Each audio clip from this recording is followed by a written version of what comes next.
Olá, turma! Como vocês estão?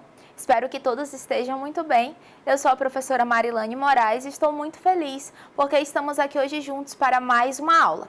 E o nosso componente de hoje será língua portuguesa. Nós já estudamos, diversos gêneros textuais, vimos características de muitos deles e hoje nós vamos estudar um pouquinho sobre um outro tipo de texto. Mas eu tenho quase certeza que não será algo estranho a você, porque nós já falamos um pouco sobre ele em outras aulas, certo? Então agora eu quero apresentar para vocês um texto no nosso cartaz, mas prestem atenção, tenho alguns combinados com vocês para a aula de hoje. O primeiro deles é que vocês tentem realizar a leitura desse texto, certo? Então, todas as vezes que eu chamar vocês para a leitura do texto no cartaz, eu vou dar um pequeno tempinho para que vocês tentem realizar a leitura da melhor forma possível em casa, tá certo? E depois eu vou estar fazendo a leitura junto com vocês, tá bom? Então, vamos ao nosso cartaz para o nosso primeiro texto de hoje. Que tipo de texto será esse, hein, que nós iremos estudar? Vamos juntos, então. Olha só, o texto que nós temos para iniciar a nossa aula tem por título Convite e é de José Paulo Sales. Vou dar um tempinho para que vocês tentem realizar a leitura desse texto.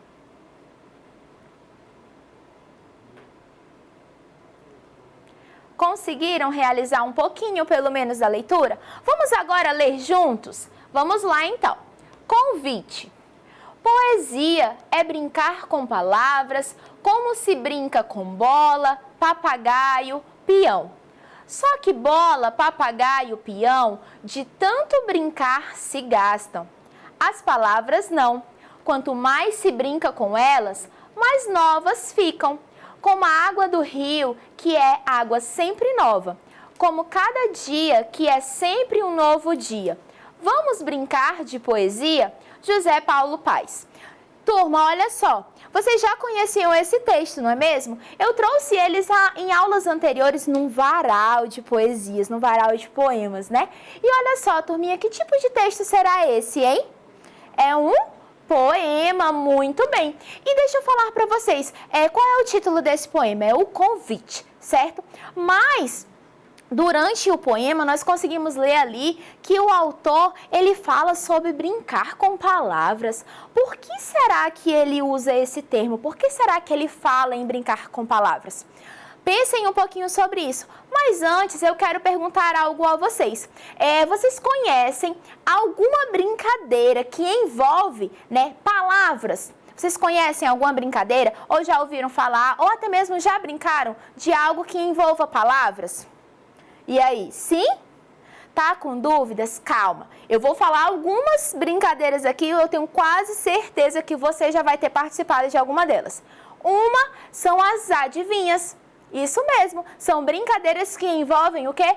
Palavras. Sabe outra brincadeira muito interessante que eu acho que você também conhece? Trava-línguas. E aí, são brincadeiras conhecidas ou não por vocês? Para a maioria, talvez seja assim conhecida, né? Muito bem. Vamos então agora a outras perguntinhas. Tenho algumas perguntas sobre esse texto, sobre esse gênero, e eu quero que vocês conversem comigo a respeito delas, tá? Vamos voltar ao nosso cartaz? Então, a primeira perguntinha é, que tipo de gênero é esse? Nós já respondemos que é um poema, certo? Olha só, esse poema fala de brincar com as palavras. Vocês acham possível brincar com as palavras? E aí, turminha, é possível brincar com as palavras? Nós acabamos de ver que sim. Por quê? Acabamos de fazer aqui a identificação de muitas, brincadeiras que envolvem aí, na sua dinâmica, as palavras. Tudo bem até aqui? Certo, vamos prosseguir. Olhem só.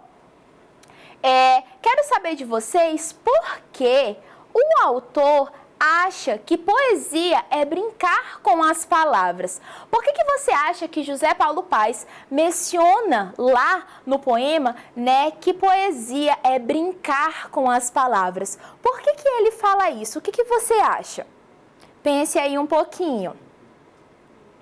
Conseguiram chegar a alguma conclusão? Turma, eu preciso que vocês participem da aula, tá bom? Isso faz com que vocês aprendam ainda mais. Então, quando ele fala sobre que fazer poesia é como brincar, ele fala isso por quê? Porque quando nós fazemos o uso, né, quando faz esse uso de palavras em um poema, nós podemos ali fazer algumas trocas divertidas que vão nos levar a vários entendimentos e dessa forma causar um certo sentimento de brincadeira. Tudo bem? Vamos ver o próximo questionamento que eu trouxe para a nossa aula de hoje. Observem então comigo. Olha só. Por que, ao brincar com palavras, elas vão ficando novas? E aí, turminha? Nós fomos lendo, né, nós conseguimos perceber na leitura do nosso poema que ele fala que fazer poesia é como brincar. Só que é diferente porque quando se brinca com bola, peão e outros brinquedos, o que acontece com esses brinquedos quando nós brincamos muito com eles? Eles ficam gastos, né? Eles ficam velhos. Mas, entretanto, todavia, quando se brinca com as palavras, é diferente. Elas não ficam velhas, elas ficam novas. E ele começa a dar exemplos, como a água do rio é sempre nova, como um dia após o outro, né, sempre um dia novo. E aí, turminha, por que ele fala isso? Bom, quando nós pensamos em poemas, nós temos que lembrar que uma de suas características, né, é fazer o uso das palavras com diferentes sentidos. E é exatamente isso que o autor, ele tenta nos falar, né, nos demonstrar através de seu poema, que a brincadeira com as palavras, ela vai dando novos sentidos. Então, elas não ficam velhas, elas vão nos dando uma interpretação diferente, dependendo do seu contexto, do seu som, né, da sonoridade encontrada ali. Tudo bem? Vamos ver então agora o nosso próximo questionamento acerca desse poema. E o nosso próximo questionamento é esse aqui, ó. Por que vocês acham que o texto se chama Convite? Olha só, o título do nosso texto é Convite. Por que que José Paulo Paes faz essa escolha? Por que, turma, desse título? O que que vocês acham? Olha só, aqui o José Paulo Paes, ele está na intenção, né? A sua intenção é fazer o quê? É convidar, é causar em nós, leitores, o quê? A apreciação, o prazer, a vontade em conhecer esse tipo de texto, em nos aprofundarmos e mergulharmos em leituras sobre os poemas, isso mesmo, que são textos dos mais diversos, não é verdade? Vamos agora ver o nosso próximo questionamento. Olha só, qual a intenção do autor com esse poema? Então, quando nós temos aqui o poema Convite, qual é a intenção dele ao escrever o poema Convite? O que você pode me dizer? A sua intenção é causar em nós, despertar em nós o interesse, é nos mostrar que há, né, uma graça, que há alegria em brincar com as palavras, que elas se tornam novas, que podem dar novos sentidos a partir da nossa leitura, não é mesmo? Então, vimos agora e conhecemos esse textinho, mas a nossa aula ainda não acabou. Eu quero chamar vocês agora para um próximo texto. E nós vamos fazer da mesma forma. Vou apresentar para vocês um texto, vou dar um tempinho curto, né, para que vocês tentem ler da melhor forma aí na casa de vocês. Então, o próximo texto que nós temos é esse aqui. Olhem só. A Foca. Eu quero que vocês analisem aqui a estrutura desse texto. Vamos comparar a estrutura desse texto ao texto inicial que nós já lemos. Tem a mesma estrutura? Vocês percebem que a estrutura é igual ou é diferente? É diferente. E aqui eu quero abrir um parêntese e fazer uma observação com vocês. É interessante também quando nós olhamos, né, o texto de poemas, a sua estrutura. Muitas vezes ela se apresenta diferente ao que nós comumente estamos acostumados. E nós já vimos em aulas anteriores que quando se trata, né, de poemas, ele vai ser escrito de que forma? Ele vai ser apresentado em versos. E o que são os versos, turma? É cada linha dessa que está sendo escrita do texto. E o conjunto desses versos, certo? O conjunto desses versos com o espaçamento ali de uma linha em branco vai formar, então, as estrofes, que é exatamente a estrutura que nós conseguimos perceber no segundo texto, que, por sinal, é um texto também já conhecido por vocês. Então, agora eu quero chamar vocês para que vocês possam fazer a leitura desse texto, tudo bem? Então, olhem aí, ó. O texto que nós temos agora é o texto A Foca, de Vinícius de Moraes. Tentem fazer a leitura desse texto em casa. Conseguiram?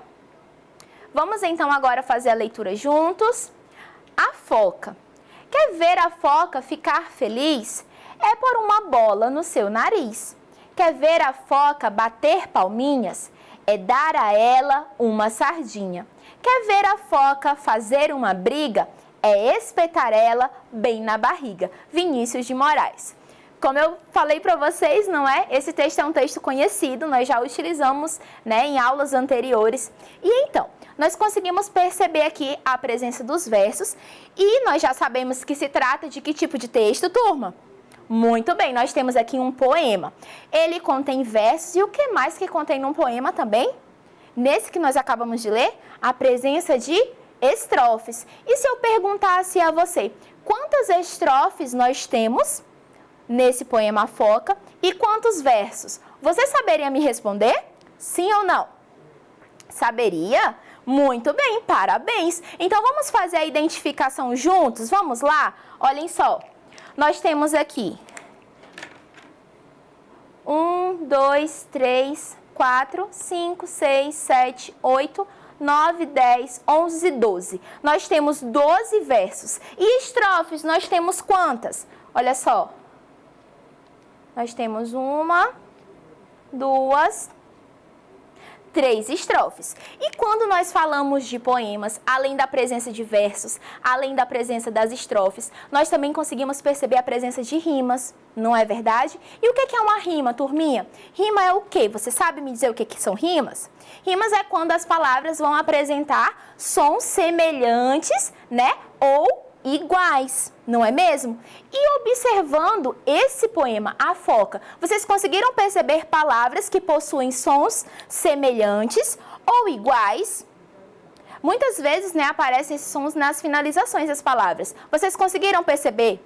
Vamos lá identificar juntos? Vamos voltar ao texto e vamos observar estrofe por estrofe. Vamos à primeira estrofe, certo?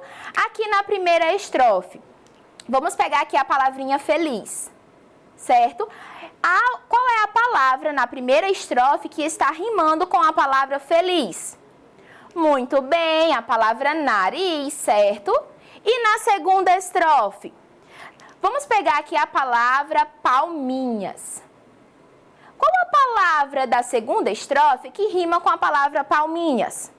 Muito bem, turma, a palavra sardinha. E aqui na nossa terceira e última estrofe, vamos pegar aqui a palavra briga. Qual é a palavrinha que está rimando com briga? Nessa terceira estrofe? Barriga. Muito bem. E turminha, nossa aula já está chegando ao fim. Espero que vocês tenham gostado e aprendido bastante. E não se esqueçam, acesse a nossa plataforma Eduque para essa e outras aulas. Espero você no nosso próximo encontro. Tchau, tchau e até a nossa próxima aula.